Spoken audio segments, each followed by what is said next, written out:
On the first component of the divided committee amendments, which includes sections 1 through 5, 7 through 11, and section 13 of the committee amendment. The floor is now open for discussion. Senator Chambers, you are recognized. Thank you, Mr. President, members of the legislature. This is education time. I doubt that the legislature has ever really been informed on what all is entailed in dealing with tobacco products.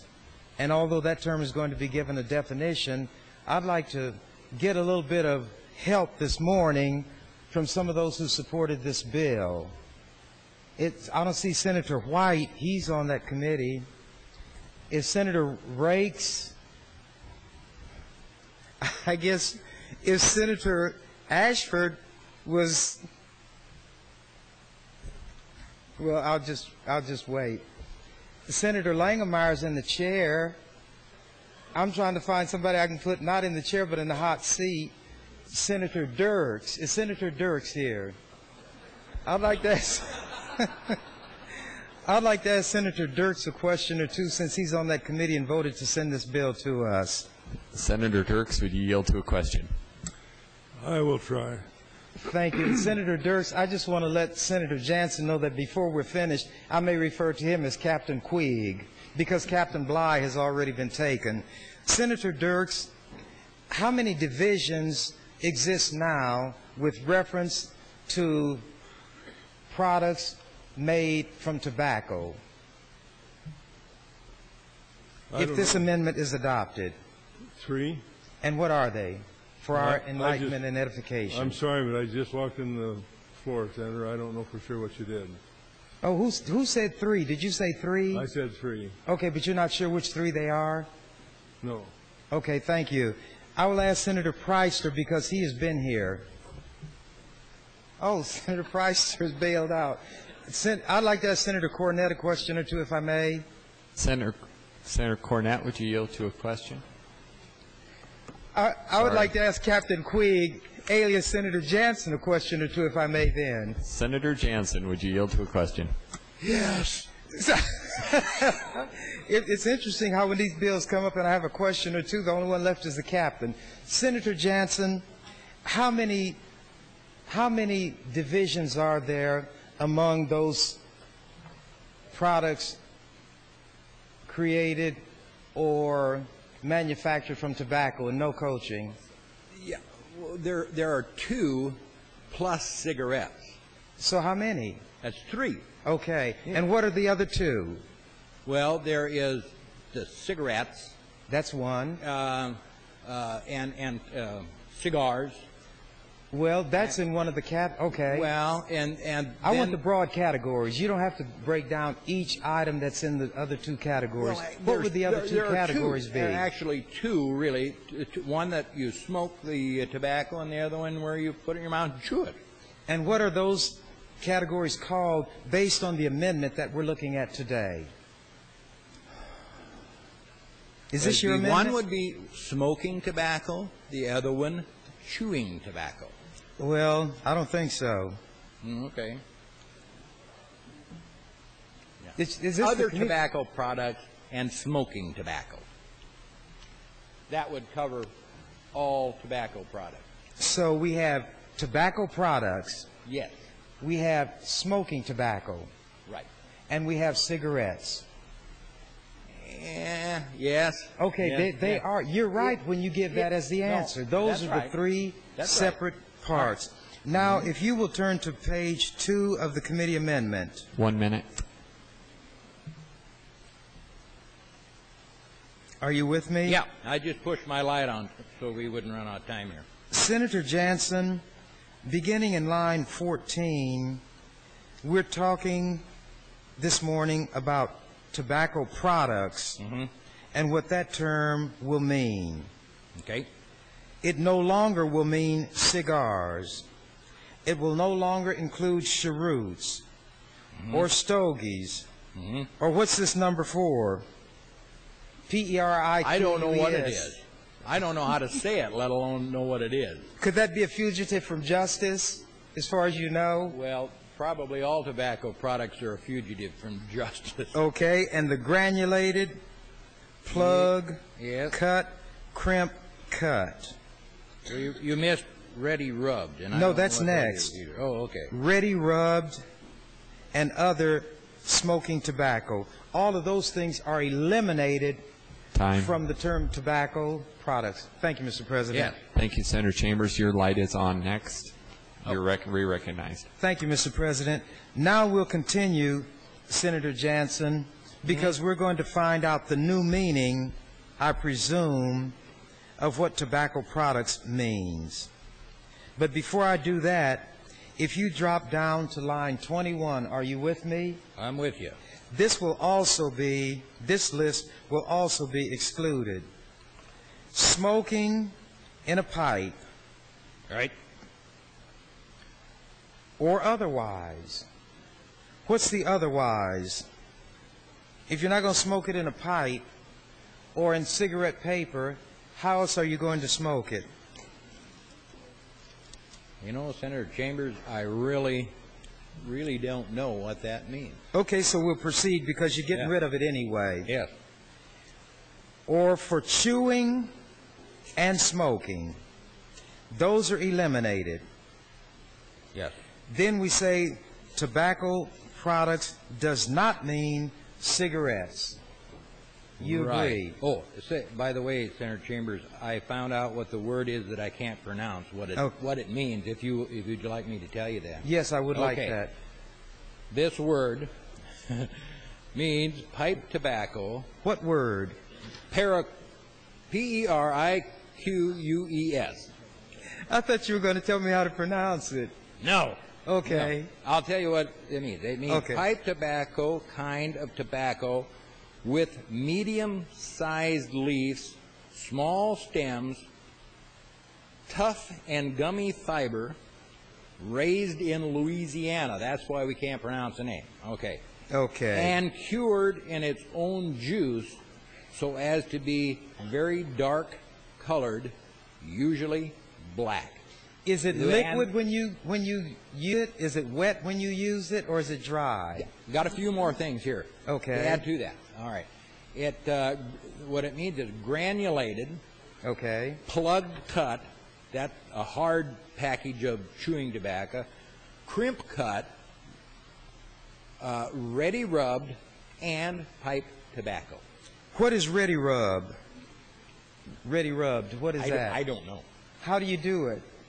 I don't know. I don't know what it is. Is that just Who the does category? it?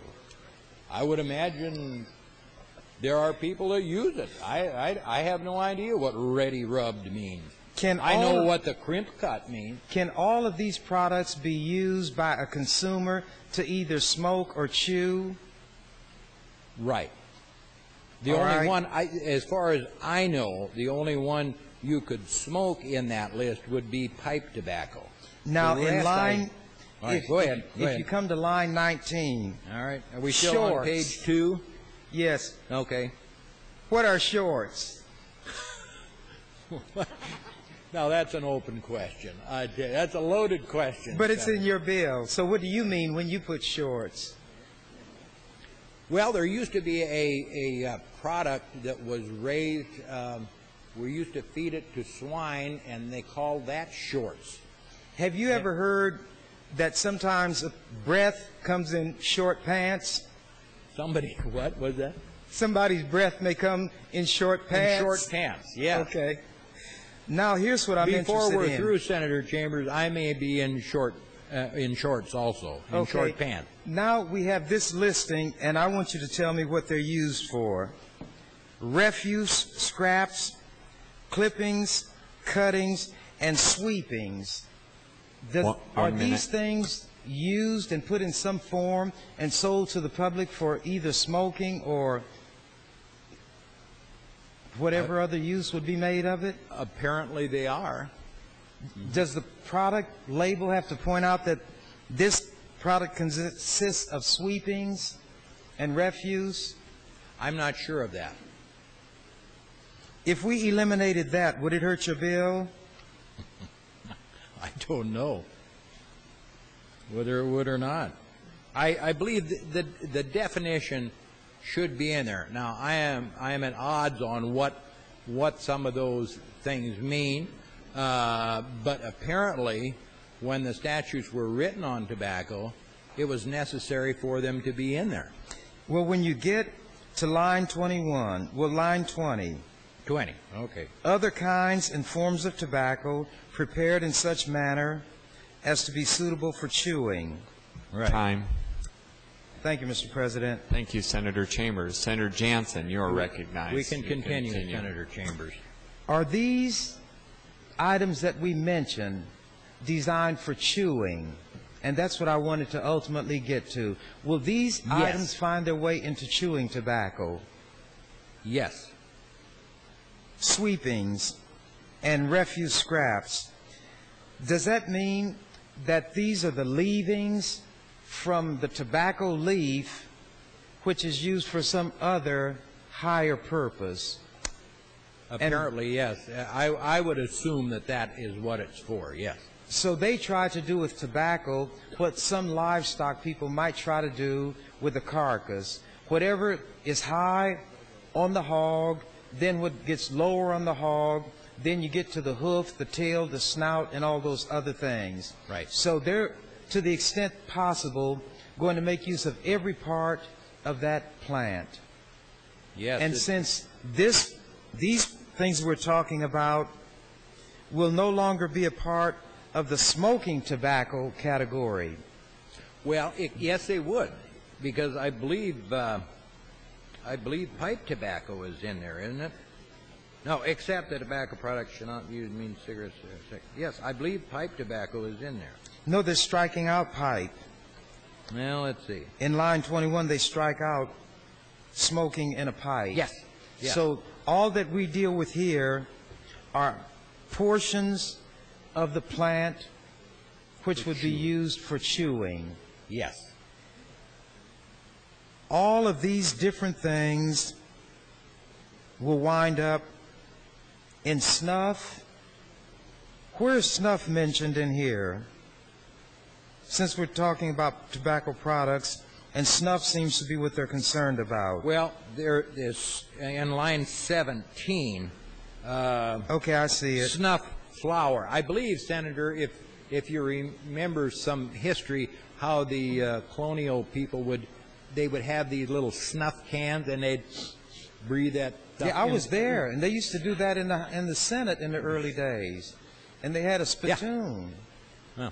Okay. All right. That's what I think snuff means. And this is what the bill is really about, isn't it? Yes. This that we're talking about now. And currently, this product and these items that have been mentioned, will they all be covered by the other provisions of this bill which change the way they are taxed? Yes. And they will be taxed not on the basis of the ad valorem standard, which would say anytime the manufacturer's price increases, the tax on these products would increase automatically. That's the way it would be now. And under this bill, that will be done away with, and you would tax these products based on their weight. That's correct. And the weight, if you're calculating it on the basis of small units, it would be 50 cents per ounce or anything less than an ounce. Yes. Senator Preister persuaded the committee to raise that 50 cents to 65 cents per ounce. That's if the committee amendment would be adopted. Mm-hmm.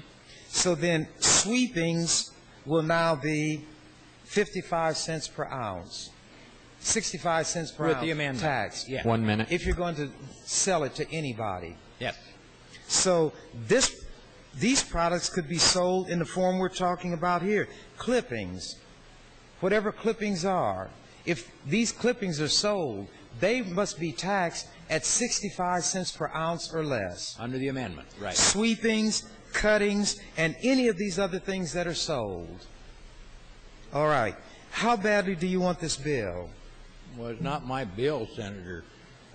Well, you sent it out here, and you voted for it. It is Senator Ingalls' bill. But you voted for it. Yes, yes. Are you going to deny it now? Oh, no. No. Okay. No, I voted for the bill. So how Come on, badly maybe. do you want this bill? Well, don't for you one really thing, care? One thing, Senator Chambers, it does raise some revenue. How badly do you want this bill? Well, I think it's important. I say again, how badly do you want this bill? Time. Thank you, Mr. President. Thank you, Senator Jansen. Senator Chambers, your light is on. You are recognized. Thank you, Mr. And President. this is your third time. Senator Jansen, how badly do you want this bill? Is it of any great consequence to you, in other words? Well, in the revenue standpoint, yes, I believe it is. It'll raise the price of these tobacco products and make it a little, a little harder for. How much revenue will be raised? About $1 million. And that's not going to be, that amount is not going to always come in, or will it always be at least that much coming in? Well, as long as people, if people continue consuming these products at the rate they are now, it will. That's what it will bring in. Yes. If they stop using it, it will decrease. If the tax is higher, obviously the ones who produce these products think that this approach is going to cause them to be taxed at a lower rate than the ad valorem system. Otherwise, they wouldn't be in favor of it. Isn't that true? Well, I would imagine that you could look at it that way, yeah. So then ad valorem is going to bring us more money as a state, isn't it? That's what it is now. Right. It's ad valorem. So Yeah. why mess with a good thing?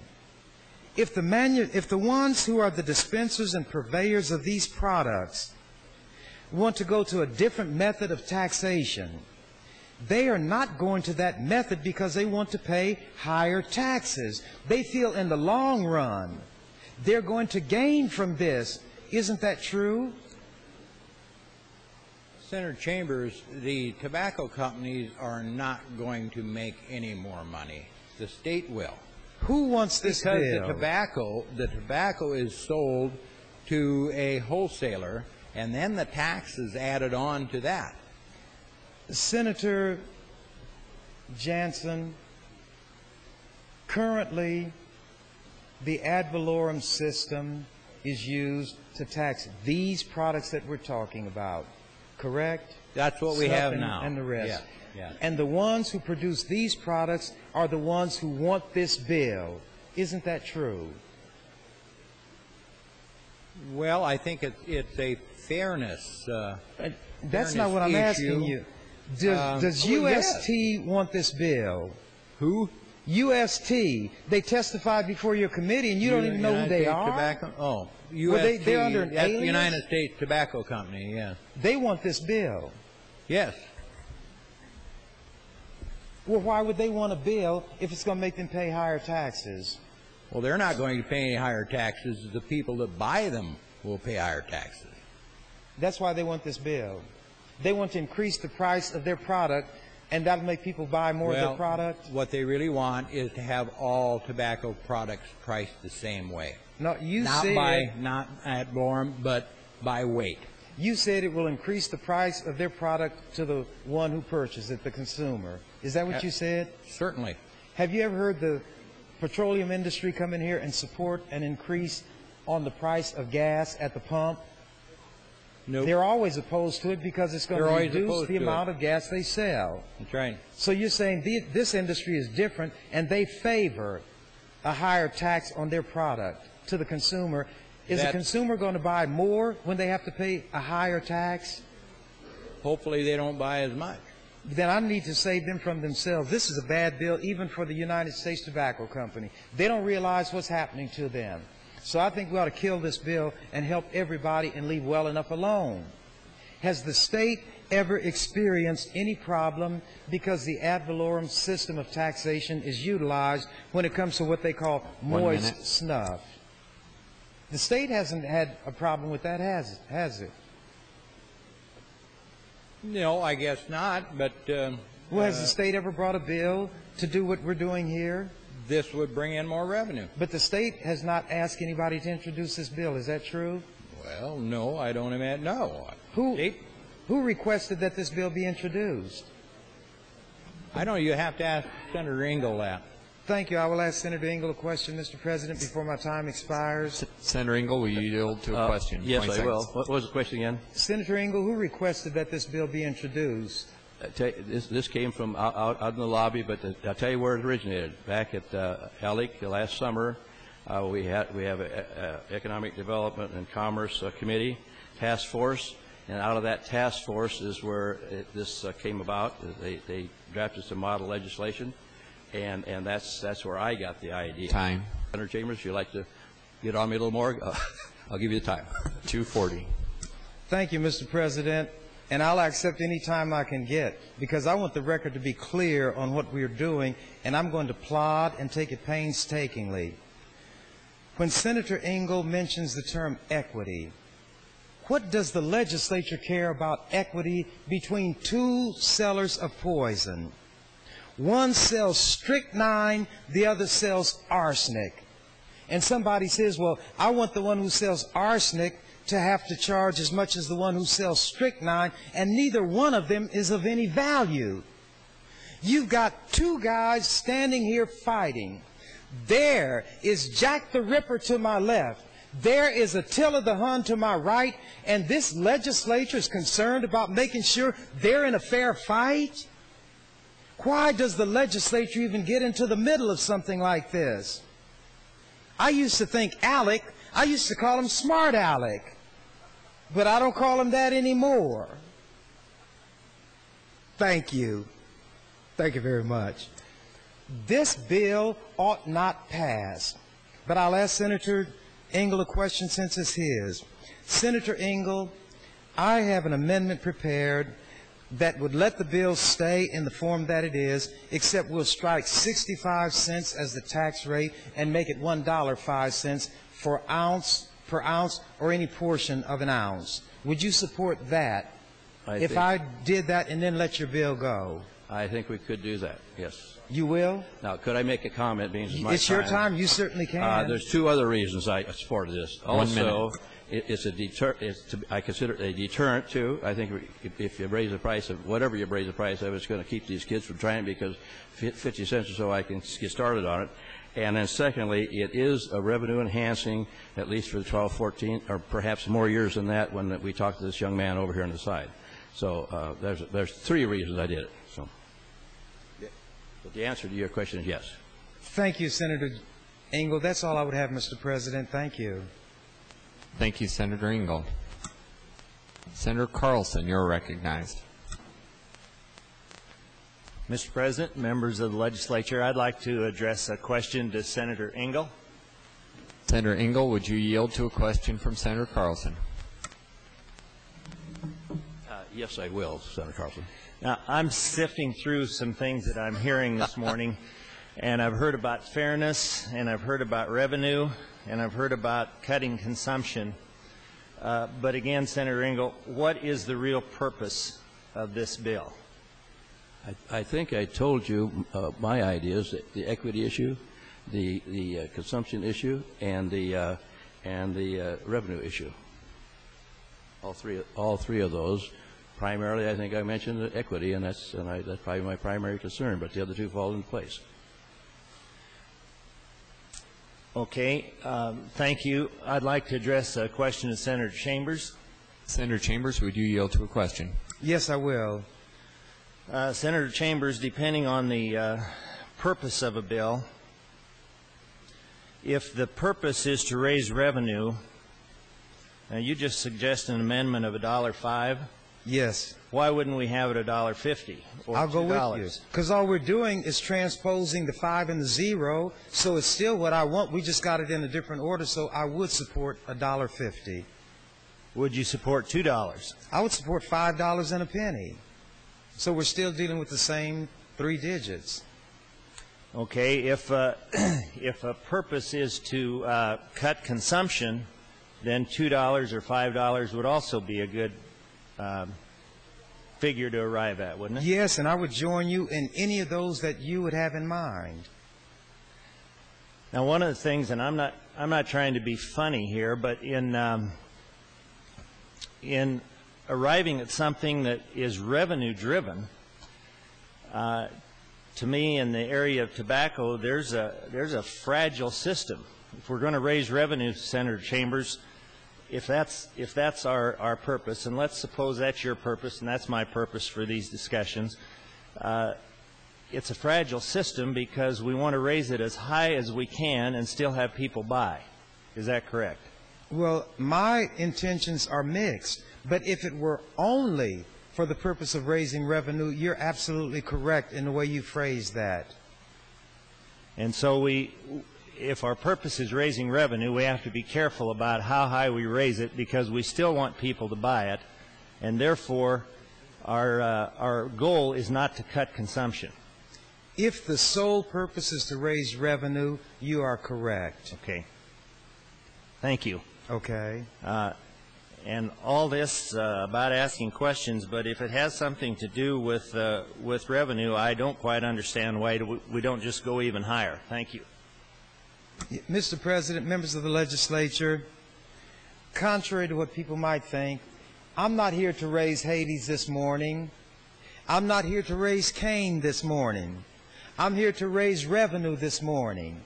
And with the adoption of this amendment, we will raise revenue. Although I don't smoke tobacco, I don't chew tobacco, I have no use for it whatsoever, I'm not going to try to tax it out of existence. The power to tax is the power to destroy. That is not my intent. Senator Engel, during his and my recent exchange, during a period of time that he yielded to me, said that he would support this amendment which would raise the amount of tax on these chewing products to this amount, $1.05 per ounce or any fraction of an ounce. So, my amendment, if adopted, will create a set of circumstances where you will not have to listen to my, as it has been described by a kind, compassionate reporter, lilting voice on this bill. So if you want to raise revenue and you want to squelch any of the discussion that I would have on this bill, the adoption of this amendment will take care of that. I had intended to quarrel with the date provided in Section 12 as to when this bill would take effect. I was going to push it out into the far distant future as a means of derailing the bill's taking any effect. I had made a comment the other day which I think I need to explain because some people were unaware and hadn't heard me explain it before. A new senator. Was I calling myself the devil when I said something about the deal was made with the devil? I said I made the deal. Then I said, no, the deal was made with this devil. Here's the point.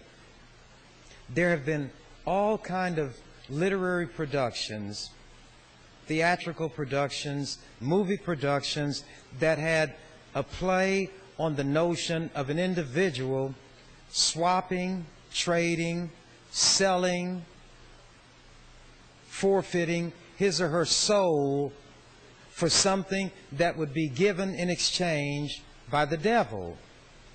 In all of those productions, whether it was one that was to be sympathetic to the devil, who in my opinion has gotten a bad rap, or as a warning to people,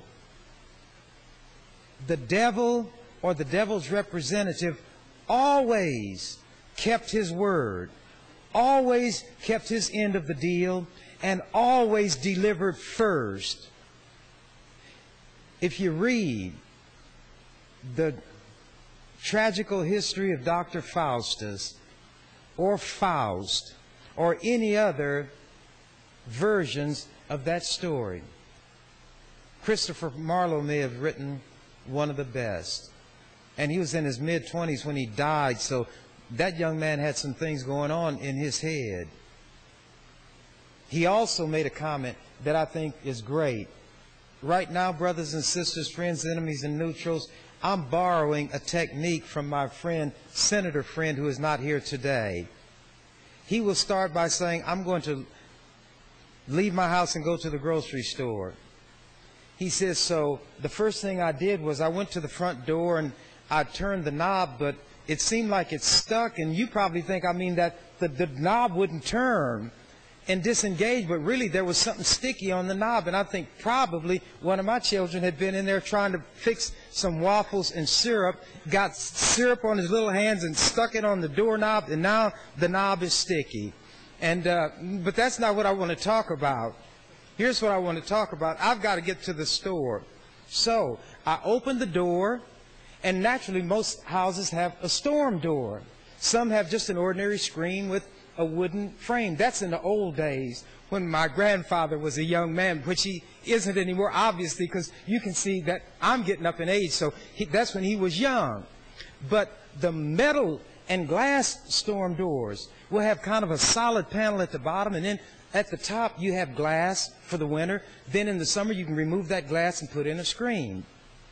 So I had to open the screen door. And as I stepped out on the porch, you probably think it might have been winter, didn't you? That I didn't shovel the snow and ice, and I slipped on the ice and fell. Well, that's the way my good friend, Senator Friend, presents items, and I listen, I hang on every word that he says. The other day he said that one of the female senators told him he never makes his point. And then he immediately said, but I do have a point today, I think. I listened to him, made the mistake of listening. Now I'm addicted. I can't tune him out even when I want to. So I might ask Cindy if I'm in the office, Cindy, will you turn down the sound, please, so I can get something done. But back to what I was going to say. When the devil makes the deal, he delivers. When I make a deal, I'm going to abide by it. And the deal that Senator Engel and I struck was that this amount of tax would be raised to $1.05. When that amendment is adopted, I will not have anything further to say on the bill unless somebody wants to ask me a question. I cannot vote for the bill because tobacco bills, gambling bills, liquor bills, unless it's going to do something about the tax, I'm not able to support them. I'm in a quandary on this one because it is raising a tax. But because the aim of all of this is to put snuff, chewing tobacco, and these other forms that are made use of other than by smoking, the intent is to create a bigger market for those products. I have to look at that intent. And although the increase in the tax that I'm offering may mitigate how much of a market will be created, I still cannot support the bill with a vote. But I'm sure it will have enough votes to move forward. Some will look at the revenue. Some would have supported the bill in any case. So before I sit down, Mr. President, how much time do I have? 2:40. I would like to ask Senator Engel a question. Senator Engel, would you yield to Senator, question? yes. Senator Engel, although I did it in kind of a circuitous manner, I was trying to say everything I could think of about what it is I'm offering. I don't want anybody to think it's a fast shuffle. Was I correctly representing what you and I have agreed on? Exactly. I didn't understand you? I said exactly. That's exactly Thank what we you. talked about. Yes, and that's all I would have, Mr. President. Thank you. Senator Hudkins' proposed amendment draws me back into the discussion because now we're not talking about tobacco or the tax itself. An amendment was adopted which will bring additional revenue to the state. Senator Carlson and I had an exchange, and through that you could see that there'd be various reasons for voting for or against this bill. But if one of the reasons in having the bill is to raise revenue, then an attempt can be made to do that, which I did. I didn't want the tax increased in order to go into the roads fund, either part of it. If, as one of my colleagues and I were discussing, there is a problem with roads, piecemealing is not the way to do it. This tax was voted on for political reasons, I'm sure, so that the bill can go forward. I stated that I wouldn't try to tax tobacco out of existence because that's not going to happen. Since the bill was going to move forward, it was my feeling, and I argued it, that we ought to go ahead and get some money out of it. And that's what was done by adopting the amendment. We don't know how much money is going to be raised. There is a dispute about what Senator Hudkins wanted to do with LB 663 because of its impact on various entities. But this is not the way, in my opinion, to address that kind of issue. Roads cannot become the overarching issue when it comes to money this session. Because if that is going to be the case, maybe some people can talk to me about voting against some of these spending bills so there's more money for roads. The contractors and road builders want as much money as they can get.